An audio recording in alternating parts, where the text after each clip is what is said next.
Good morning, good morning, good morning, good morning. So this is another morning that I'm like, okay, I'm not sure what you want me to talk about this morning. However, I do feel like he's wanting me to bring some revelation knowledge concerning how to properly hear and recognize the Holy Spirit and his voice. Excuse me. So many people will, consistently watch prophetic words and want to get a word from people that they feel hear from God clearer than they do, and this and that. But we have to understand that we have to do this and use this, receive certain things from God, but not seeking it as if we are seeking the knowledge of a psychic. People who are prophets, who are prophetess, they speak as God gives it to them. Okay? You can't go to that person and say, hey, what is God telling you about me? They're going to say nothing. Because typically God will give us a word about someone when he sees fit for them to know about certain things. It doesn't usually, work on a sense of us being able to turn it on and turn it off ourselves, if that makes sense. Because we're not able to manipulate the Holy Spirit for our gain or for anyone else's gain. He's going to use us the way he sees fit and in his timing. But in the meantime, many of you don't even realize that you're able to hear God speaking to you and giving you direction, but you're not recognizing it. You're not realizing it. God is allowing me to share this because every step that I go through in my growth, he has revealed to me that many people are going through the exact same thing, either after I've gone through it or during the time I'm going through it. But the reason I go through a lot of the things that I go through is because he's using me as a tool to speak how he brought me out of it, to help you understand why and what you're doing wrong so that you can get unstuck as well.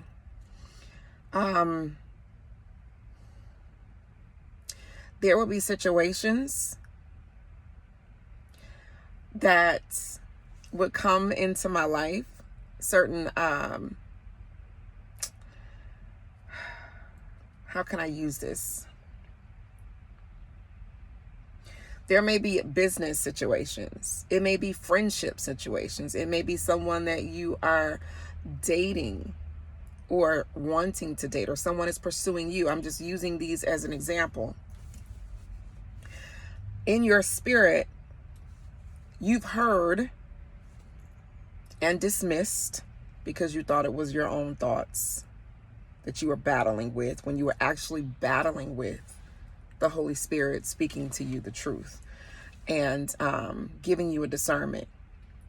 For example, there may be someone that's interested in you, that in your mind and in your spirit, it has been revealed that the circumstances and the situation is not ideal for you. That there is something in relation to that person, either their background, their current situation, that they're not completely out of. Some area of being unequally yoked. And God has placed that in your spirit for a reason, to recognize those things. But what we tend to do is allow our logical mind and those thoughts to overshadow what the Holy Spirit has already revealed to you. And then you start rationalizing. You start trying to make it make sense to you why it's okay to keep doing it or to keep pursuing it. Oh, well, maybe, I'm the person that may be able to help this person get closer to God. Or, I won't know unless I try. Or, you may think that it's okay for you to just be friends with that person. But anytime that you open a door to someone who's not supposed to be there, even when it seems innocent, if that person is not supposed to be there, and you open the door to dating, not even dating that person, but being friends with that person, whatever spirit may be attached to that person that they're battling with knows what area within you that can be an open door to get you to not listen to God, to be disobedient, to fall into sin. So we end up creating distractions in our lives that are unnecessary. Because had we listened to the Holy Spirit when he revealed that the circumstances were not ideal for you, that it does not line up with what God is doing in your life, then you would save yourself from having to completely walk away and block the person after it's revealed that God was right. Your initial instinct that it was right. Same thing with a job opportunity. It may be a job opportunity, that may have come available, or it may be, I won't say job opportunity. It may be a job opportunity. It may be a business opportunity that may have come available. And let's just say the person that you met that was there to bring you this opportunity was actually just a vehicle to get you to another place. But instead of you focusing on that person being just a vehicle to get you to another place, you end up paying more attention to that person and what their ability is, clinging to them, trying to see if they can help you get somewhere else that God didn't tell you to go. I'm using these as examples to help you understand how it could apply to your life. There's even certain people that God may bring into your life just to bring certain realizations to you, but not for you to attach yourself and to become besties. Every female friend that God brings into your life is not meant for you to cling to and be best friends. You may be placed in their life to give them a word, to direct them to something, and then you pretty much, your assignment with that person is done. But like me, I'm one of those people, because I am, and excuse my nails, honey, they need to get done. If you're like me, I'm a people person. So I have a very, I like to communicate with people, especially if we both love Jesus and we both are, we both have the same desires to please God. We kind of have a lot in common, a few things in common. Maybe you're as well a single mother, you're a business owner, you got ministry. It could be any of those things that can connect you. And we assume that they're a part of our tribe, but some people might be. But that is the importance of making sure that you communicate with God about everything. Okay. So what I noticed in reference to how the Holy Spirit speaks to me on a daily basis is pay attention to your thoughts. Pay attention to your thoughts. Make sure that the thoughts that are coming into your mind, that you aren't allowing your rational or your natural mind and your logical mind to now bring thoughts on top of the thoughts that the Holy Spirit implanted in you. Okay? Some of us have become so, we become so like, it's normal to control things. It's normal to rationalize everything. It's normal to try to utilize your own thoughts to try and figure everything out, rather than asking God to reveal to you what decision to make. That we don't even realize that we are trying to take control of the thoughts and the decisions that are being made, and we're kind of kicking out what the Holy Spirit is trying to reveal to us. I'm one of those people where I'm so used to trying to control the narrative and trying to control how things go, that I didn't even realize that I was trying to, because of that those natural thoughts that pop in my mind to try and control a situation is what I had been doing, and naturally blocking what the Holy Spirit had already revealed to me. Decisions that I was making that I later come back and I'm like, oh my God, I already knew this. How did I end up here? Like, Holy Spirit, you told me this from the beginning. Had I not just tried to do this anyway? Because see, the thing is the Holy Spirit will reveal to me, you don't need to pay attention to that. But because I'm trying to make sure that I'm not making, because I'm trying to make sure that I'm not leaving anything unturned, okay? I'm trying to make sure that I don't miss anything, which is still a way of trying to control the narrative. I'm going and I am touching everything to make sure I'm not leaving any situation unturned, and that I can control being able to see with my eyes or hear which one of the things that God gave me is an obvious no, and what is an obvious yes, which does not cause you to utilize any form of faith. When you are the one that is trying to unturn and flip over every option. So say, for example, there is 4 cups on the table. You know that there is a key under one of those cups, that God has spoken into your spirit which cup holds that key. He didn't tell you to go and unturn all other 3 cups.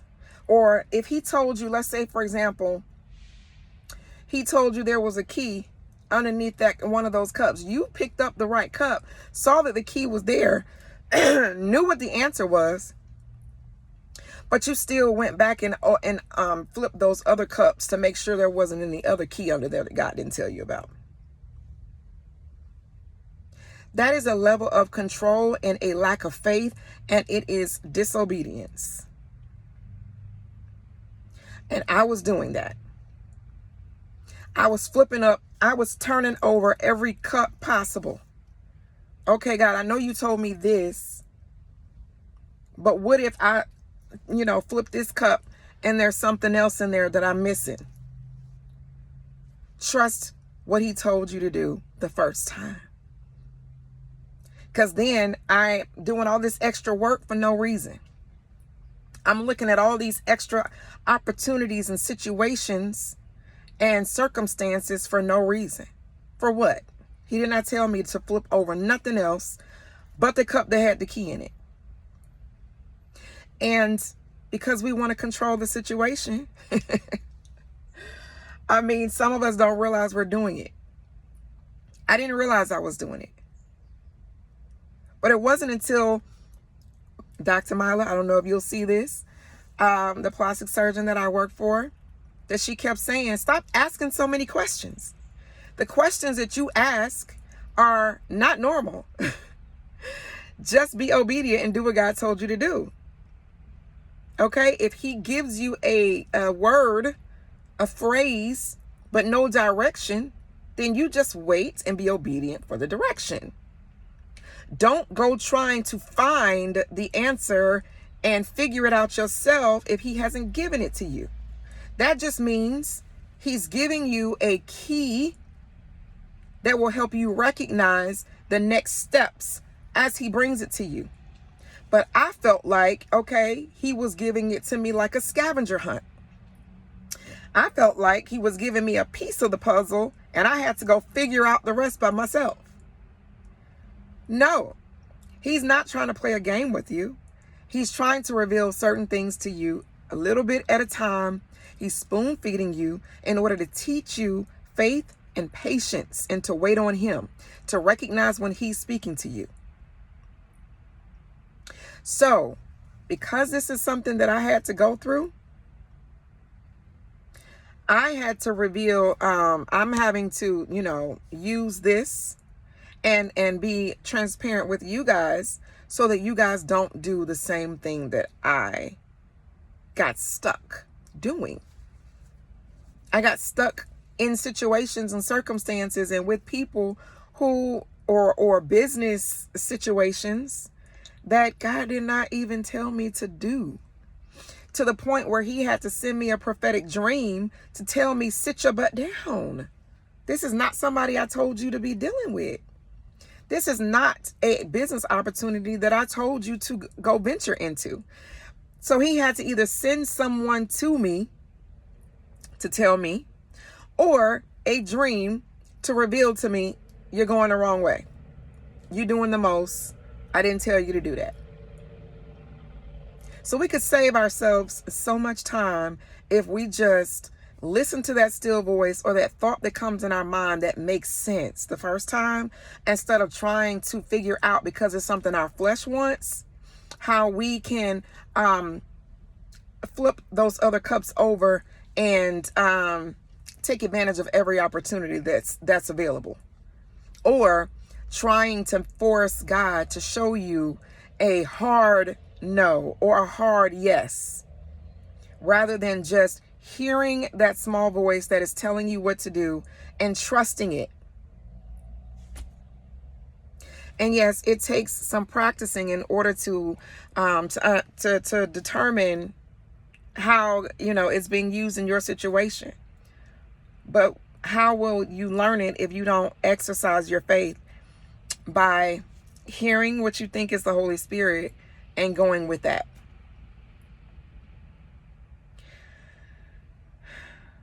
I'm trying to see and hear if there's anything else that the Holy Spirit wants me to reveal.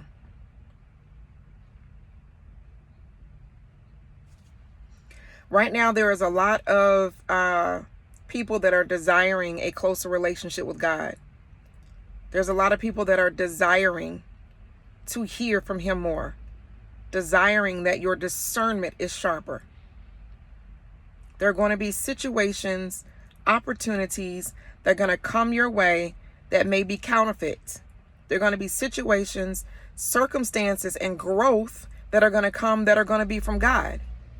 But if you don't exercise your faith and begin to understand when you're hearing from God, then you're going to put yourself in a position of accepting something that isn't from him.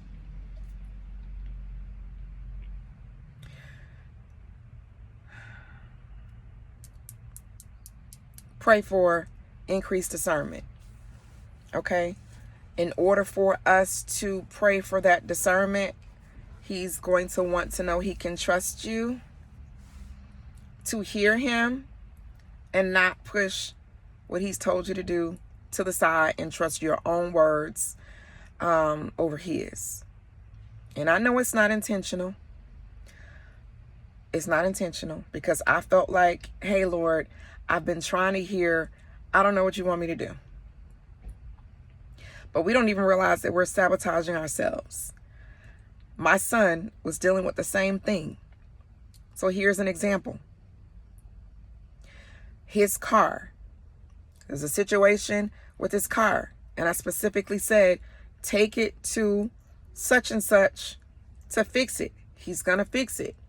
Get it done now, rather than waiting, okay, for something to happen.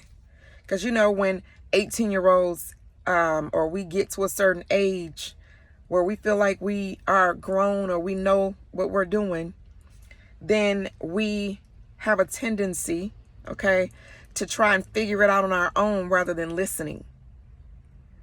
We could save ourselves a lot of distress if we just listen. So in this particular situation, it was more so, that was one situation and he didn't listen. The second situation was because he's in college and because he works a job. And I specifically said, you're working too many hours. Cut the hours, or you're going to end up realizing that you're falling behind in school and it's going to be too late for you to try and to do it. Think ahead, make certain choices. Didn't listen. Then once school started getting overwhelming, now he comes back and says, Mom, I'm doing this to myself. I don't know why. I just don't listen the first time. Now I'm frustrated and stressed out from school because I didn't listen to what you tried to tell me. It's the same exact thing when it comes to our relationship with the Holy Spirit. Because we have a delayed, prolonged obedience. Not that we don't ever end up doing it, but we wait until something blows up or we see that what we wanted to do didn't work before we try and come back and be obedient. So I rebuke the spirit of prolonged and delayed obedience in your life. I rebuke the spirit of prolonged, delayed obedience. That you will hear the Holy Spirit, you will act accordingly, and you will move when the Holy Spirit tells you to move. And as you start exercising that, the Holy Spirit will reveal his voice to you more and more and more. Because at that point, he knows you hear him, he knows he can trust you, and he knows you're going to follow. But if he knows that you are continuously going to do it your way and push down his voice, he's going to stop speaking.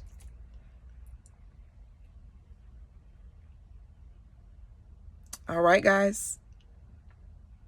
So I'm going to leave you there. I am about to head into work. My doctor, Dr. Mila Bennett, I'm sure you're going to be hearing about her. She's a plastic surgeon here in Atlanta. Her episode on the Red Table Talk airs today. I don't know when this video is going to go up because my signal is sometimes not that great. I pray it goes up while I'm at work. Please tune in because she is an amazing woman of God. Okay, she's not just a plastic surgeon, but her office is a ministry. Every person that comes through that door that she has a consult for or that she does surgery on, whatever it is you're coming in there for, you're going to get a word. Okay, sometimes she comes out of the rooms with her Bible. She got called by Jada and her team. She was flown out to LA to their home and she recorded an episode of Red Table Talk talking about the seriousness of, plastic surgery and, the bad things that are happening in plastic surgery. And so a lot of people come to our office because they trust her and her decisions, and she's not geared or motivated by money. And if she's not led by the Holy Spirit to do something, she's not going to do it. So I know that these phones are about to blow up off, out of the, these phones are about to blow up like crazy. So I don't know if you guys have ever seen Red Table Talk. Please check it out. It airs today, today is September the 29th. And you get to get some insight from the doctor that I work for, who's an amazing woman of God, and her ministry is about to blow up and go to a whole nother level. So I'm just excited to be attached to that ministry and attached to that assignment in some kind of way.